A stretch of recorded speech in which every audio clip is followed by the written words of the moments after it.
اعوذ باللہ من الشیطان الرجیم بسم اللہ الرحمن الرحیم۔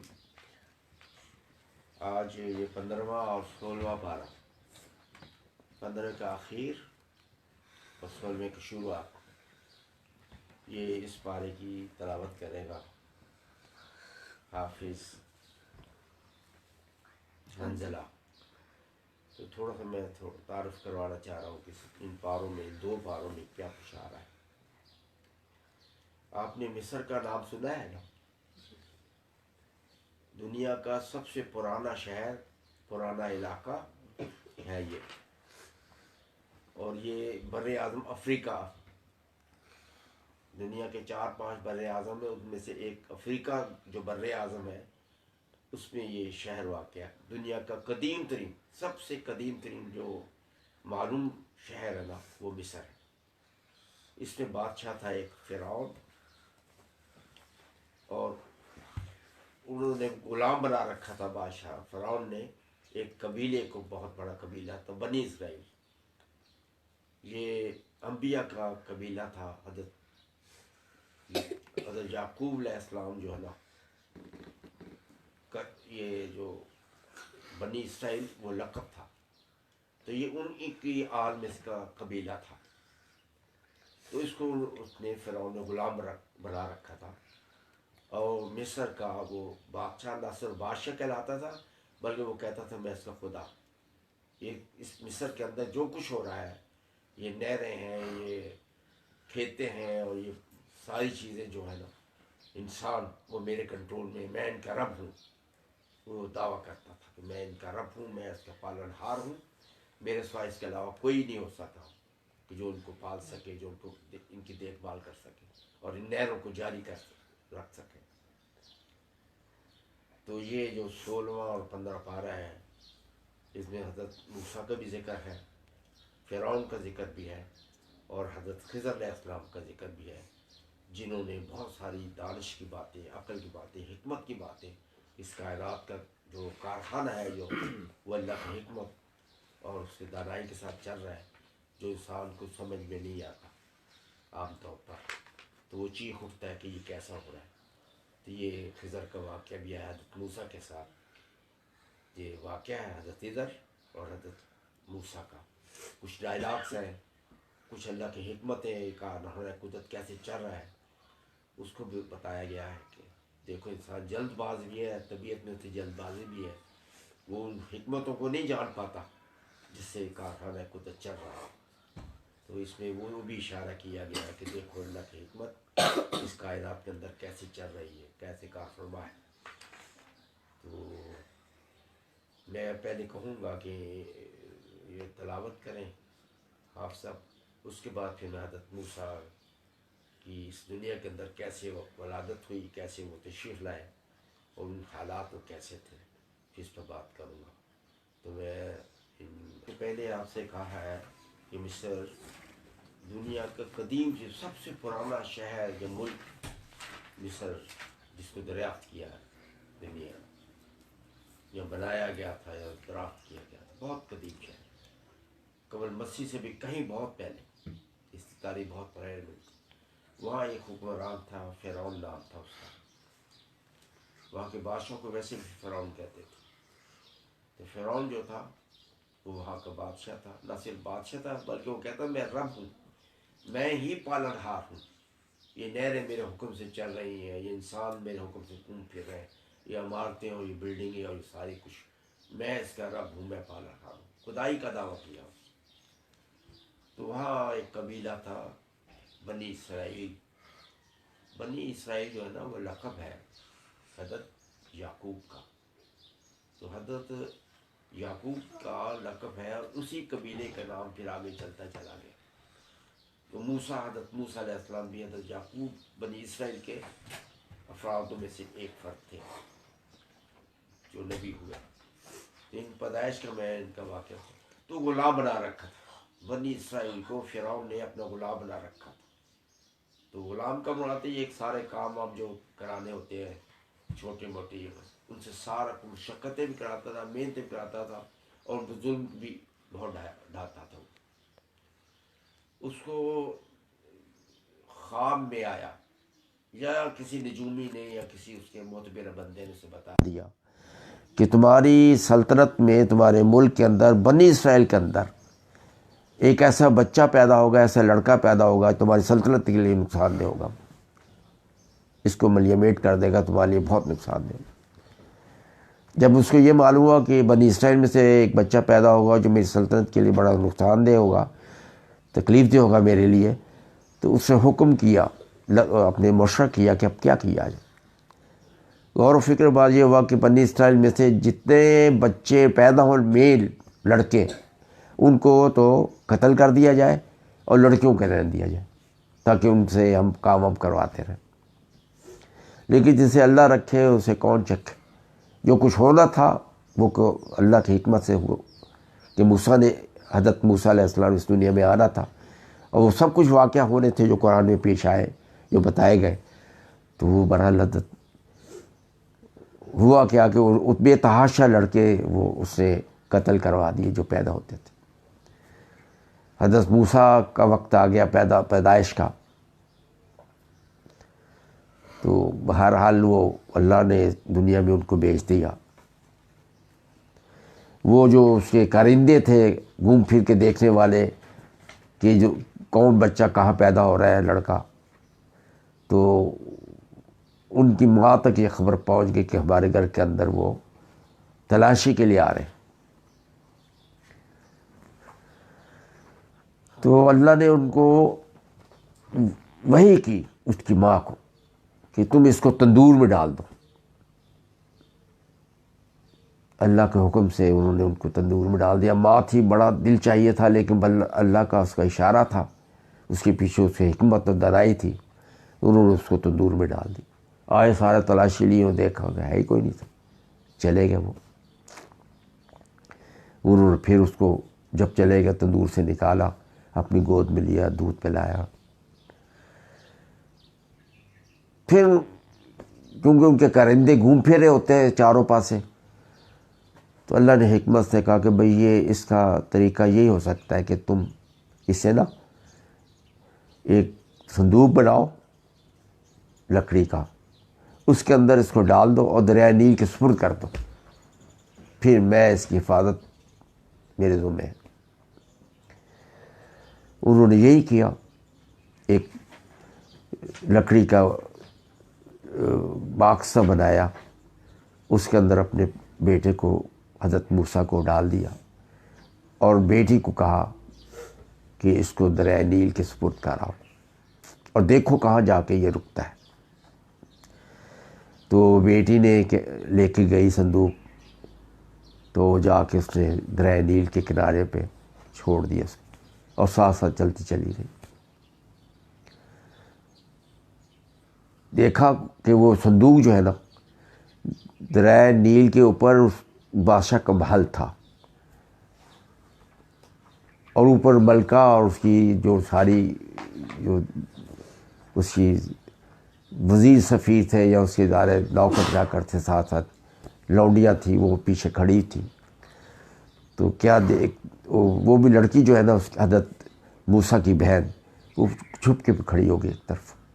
تو وہ جا کے کنارے پہ لگ گیا اس کے محل کے اوپر۔ اس نے جب دیکھا ملکہ نے کہ یہ باکس ہے، تو اس نے لونڈی کو کہا کسی کو کہ جاؤ دیکھو اس میں ہے کیا، یہ کہاں سے آیا ہے۔ وہ جناب باکس کو کھولا تو اس میں سے بچہ، انتہائی خوبصورت نبی تھے اللہ کے۔ وہ جناب گود میں اٹھا کے ملکہ ان کی اولاد کوئی نہیں تھی، اس نے جب دیکھا بچہ تو بڑا خوبصورت ہے، وہ کبھی کسی گود میں لے پھر اپنی گود میں لیا تو چپ ہی نہ ہو۔ تو وہ آئی ساتھ اس کی بہن سب کہنے لگی کہ میں ایک ایسی عورت کو جانتی ہوں، وہ دودھ بھی پلاتی ہے، اور مجھے امید ہے کہ یہ بچہ اس کی گود میں جا کر چپ ہو جائے گا، تو اگر آپ مجھے حکم کریں اور پسند کریں تو میں اس کو ڈھونڈ کے لے آؤں۔ تو اسماء جو تھی آسیہ، اس نے ان کی ملکہ کا نام تھا آسیہ، تو اس کو بچہ بہت پسند آیا، بہت خوبصورت تھا، اس کا دل چاہا کہ اس کو میں اپنا بیٹا بنا لوں. تو اس نے کہا اچھا چلو ٹھیک ہے جاؤ. بہت ساری عورتوں کو کوشش کی کہ اس کو بہلانے کی، دودھ پلانے کے لیے، کہ وہ کسی کی گود میں اسے آرام نہیں کیا، روتا رہا وہ. تو وہ بھاگ کے گئی لڑکی، امی کو کہا کہ یہ صورتحال ہے. وہ لے کے آئی، بھاگی لے کے. ماں تھی. جب لڑکی نے کہا جی یہ عورت ہے جو دودھ پلاتی ہے، اور تو انہوں نے جیسے اس کو گود میں ڈالا، ماں اور بیٹے کا رابطہ ہوا، تو حضرت موسیٰ خاموش ہو گئے. انہوں نے دودھ پلایا، سب کچھ کیا. انہوں نے کو رکھ لیا اپنے پاس کہ بھئی تم روز آیا کرو، اس بچے کی نگہداشت اب تمہارے سپرد ہے، رہے گا ہمارے محل میں، اور اس کی نگہداشت تمہارے سپرد ہے. یہ دیکھو اللہ جو جسے چاہے وہ حکمت و دانائی کے ساتھ کیسے کہ وہ بچہ جس کو انہوں نے قتل کرنا تھا، بادشاہ کے محل میں آ گیا، ملکہ کی گود میں آ گیا، اور ماں نے دودھ پلانا شروع کر دیا. تو اس طرح حضرت موسیٰ جو ہے وہ فرعون کے محل کے اندر پل کے بڑے نوجوان ہوئے. اب کیونکہ یہ خاص مخصوص انہوں نے رکوع پڑھا ہے جس میں خضر اور حضرت موسیٰ کے ڈائلاگس بھی ہیں، اور کچھ باتیں بھی ہیں جو اللہ نے حکمت و دانائی کے ساتھ اس دنیا میں کار فرما کر ہو رہا ہے جن چیزوں کے ساتھ. تو میں چاہوں گا، ویسے تو یہ حضرت موسیٰ کا بہت بڑا قصہ ہے جو مختلف پیاروں میں مختلف جگہوں میں پڑھا ہوا ہے. تو وقت کی کمی کی وجہ سے میں اتنا ہی بیان کروں گا کہ حضرت موسیٰ اس طرح فرعون کے محل کے اندر پل کے نوجوان ہوئے، بڑے ہوئے. اس کو کئی مرحلوں پہ شک ہوا کہ یہ وہ لڑکا تو نہیں ہوگا، لیکن اللہ نے ہمیں حفاظت کے ساتھ انہوں نے نوجوان کر دیا. تو آگے چل کے پھر میں قصہ سناؤں گا، کیونکہ فاروق نے کہا کہ مخصوص حصہ جو انہوں نے تلاوت کرنا ہے، ہم نے اس کے متعلق بات کرنی ہے. تو یہ اب حضرت موسیٰ بڑے ہو گئے ہیں، نبی بن گئے ہیں، پھر واپس وہاں آ گئے ہیں. اور فرعون یہ جو حضرت خضر علیہ السلام ہے نا، ان کے ساتھ کچھ ان کا رابطہ ہوا، کیونکہ انہوں نے کہا تھا کہ علم کی دنیا میں شاید نبی کے علاوہ کوئی بڑا نہیں ہو سکتا. تو اللہ کو یہ چیز ناپسند ہوئی، تو انہوں نے کہا کہ اچھا تم ایسا کرو، تم سے بھی زیادہ ایک جاننے والا اس دنیا کے اندر ہوگا، تو مصر دریائے نیل کے کنارے چلتے جاؤ، وہاں تمہیں ایک ایسا آدمی ملے گا جو تمہیں بہت ساری باتیں جس سے تمہیں جاننے کی وہ ہوگی. تو اصل میں نا اس کائنات کا جو کارخانہ چل رہا ہے نا، یہ جب کوئی وہ کہتا ہے درخت کا پتا اس وقت تک گرتا نہیں جب تک اللہ کا حکم اس پر نہیں ہوتا. تو یہ دنیا کے اندر جو کچھ ہو رہا ہے نا، یہ اللہ کی حکمت کے ساتھ ہو رہا ہے. اس کے پیچھے ایک بہت بڑا دانائی بھی ہے، حکمت بھی، اور سبق بھی ہے اگر آدمی سوچے تو. جیسے حضرت خضر کا قصہ دکھانے کے لیے بتایا جائے کہ دیکھو ظاہراً تو انسان چیخ اٹھتا ہے، لیکن اللہ کے ولی کو یہ کہا گیا مومنوں کو کہ جب کبھی تم ایسا طبیعت کے خلاف کوئی چیز دیکھو تو اس پہ صبر کرو. دو باتیں بار بار کہی گئی کہ جب کبھی بھی تمہیں الجھن کا سامان آئے تو تم اس پر صبر کرو، خاموشی اختیار کرو، دیکھو اس کے پیچھے کیا نتیجہ برآمد ہونے والا ہے. تو یہ حضرت موسیٰ کا، حضرت خضر کا قصہ بھی یہی ہمیں بتاتا ہے کہ کچھ طبیعت سے ہٹی چیزیں ہوئی، لیکن حضرت موسیٰ جو ہے اس طبیعت کے مطابق صبر نہ کر سکے.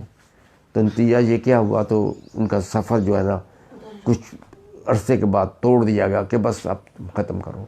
کیوں کہ یہ چیزیں جو ہیں اللہ ہی جانتا ہے میں نے کیا کرنا ہے، اس کے پیچھے کی کیا دنائی ہے. ہر بندے کو یہ نہیں سوچتا، نہ ہر کو بتایا جاتا ہے. حالانکہ وہ اللہ کے نبی بھی تھے، لیکن اس کے باوجود بھی وہ چیخ اٹھے کہ یہ کیا ہو رہا ہے، یہ کیوں کر رہے تم ایسے. کشتی میں سوراخ کر دیا، اتنی اچھی کشتی، اتنی صاف سی کشتی، اتنے پیار اور محبت سے تمہیں اٹھایا گیا، تم نے اس کو یہ نتیجہ دیا. لیکن اس کے پیچھے اللہ کی حکمت یہ تھی کہ وہ غریب لوگوں کی کشتی تھی، جنہوں نے ساری زندگی محنت کر کے وہ کشتی بنائی تھی. بادشاہ وہاں کا ظالم تھا، اسے آنا تھا اور جو سب سے اچھی کشتی تھی، بہتر کشتی، وہ اسے اپنے نام کر لیتا تھا، اپنے لیے لے لیتا تھا. تو اللہ نے ان کو کشتی کو بچانے کے لیے داغدار کر دیا، تاکہ وہ جو مزدور لوگ ہیں، جو غریب لوگ ہیں، جو محنت کش لوگ ہیں، ان کا جو اثاثہ زندگی کا جو کمایا ہوا اور جو کشتی بنی ان کے ساتھ رہے.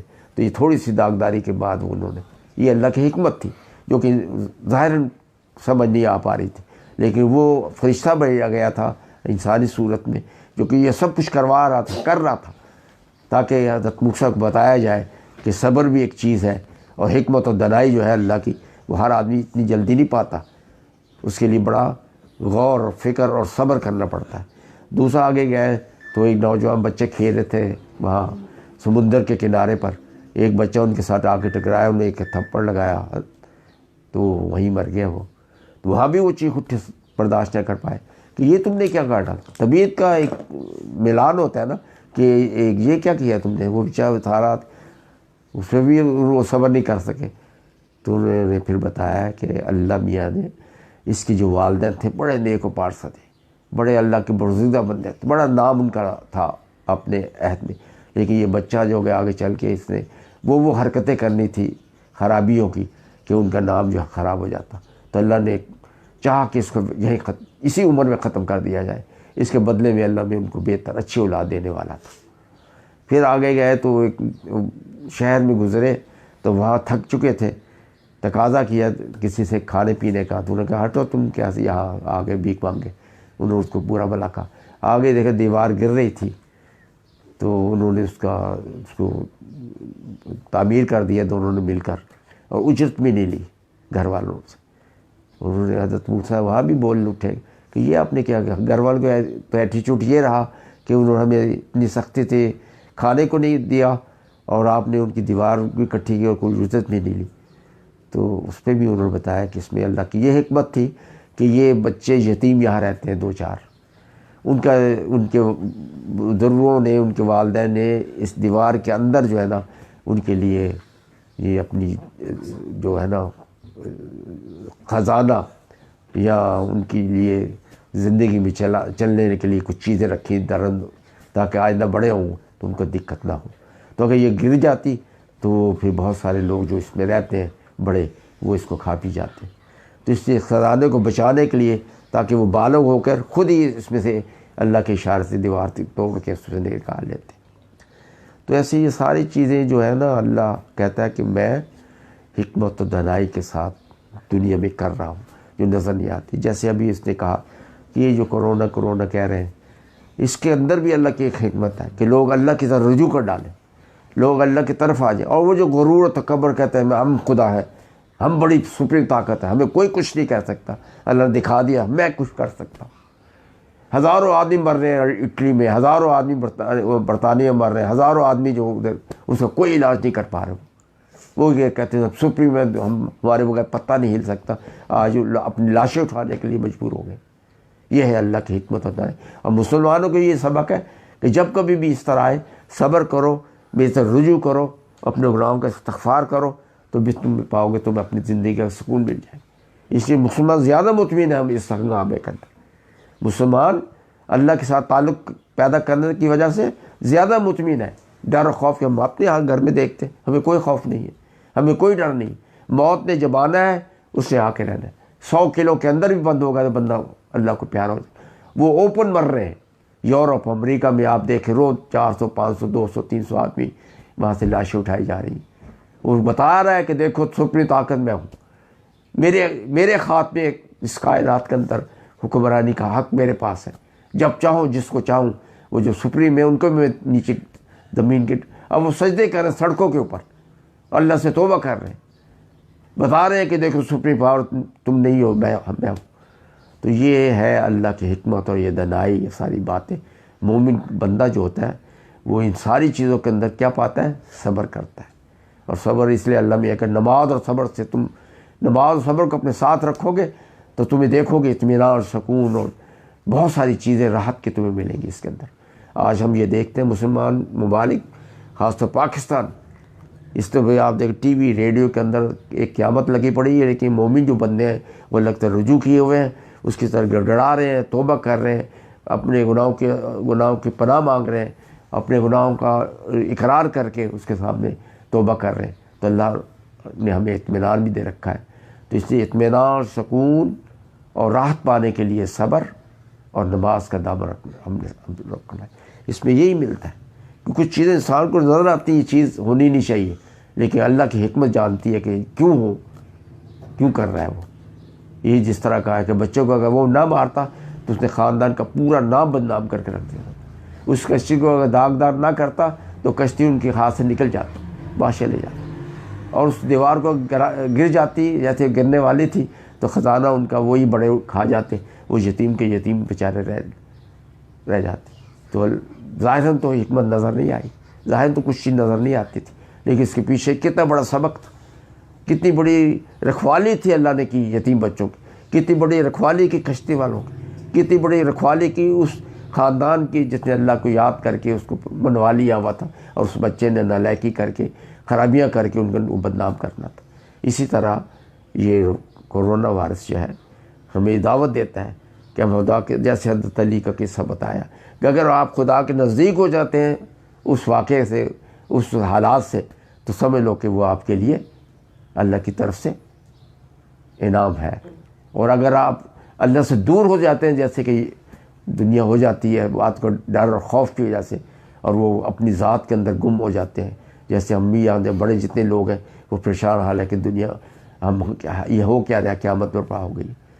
تو اس لیے اس میں جو صبر اور حکمت و دانائی جاننے کی کوشش کرنی، وہ پھر اللہ خود روشنی دکھا دیتا.